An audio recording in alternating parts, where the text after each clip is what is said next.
posted this video the other day. You want to read a book about a privileged young woman desperately trying to marry for money in order to save herself from the horrible fate of getting a job? And I think it needs a follow-up because there are a lot of misconceptions and questions about this. A lot of comments saying, oh, but women couldn't have jobs back then. I don't blame you if you thought that. I thought that for a long time. It's not true. This idea largely comes from the fact that historical romance and historical fiction in general tend to focus on a very specific class of people.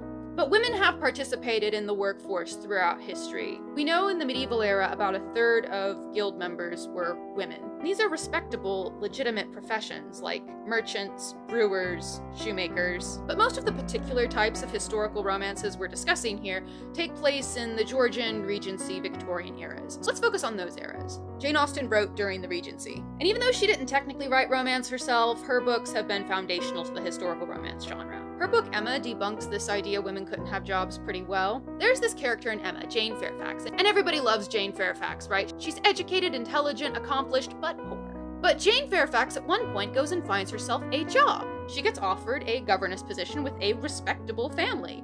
And how do the other characters react? They totally freak out, because Jane is now going to have to debase herself to having a job, and she's not going to be able to move within the same circles of society anymore. Elizabeth Gaskell was a few decades later. She wrote in the Victorian era. Her book Cranford is all about people who have no money trying to maintain their social standing. There's a character in it who loses all her money, and so is going to have to find a way to support herself. When it's brought up that she starts selling tea, it's this huge scandal and everyone is just horrified, almost like she's dying. They're just like, oh, we can't have her over at our houses if she sells tea.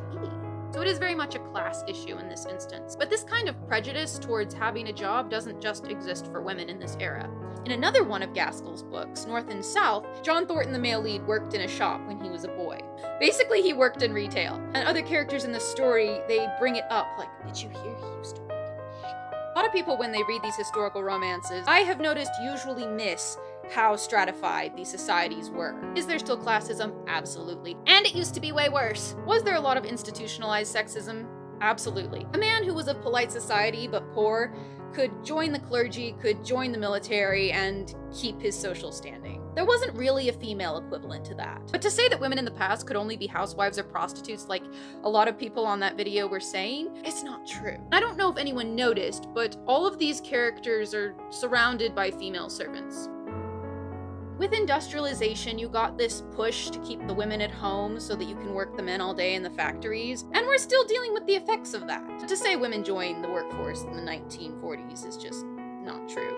It is important to keep in mind that progress is not a straight line, it's more like a big squiggle. So your average woman in ancient Egypt had more rights and freedoms than your average woman in medieval Scandinavia. Anyway, to sum up, women have always worked. It was more a class issue than a gender issue, though gender did play a smaller part. Hope that clears it up.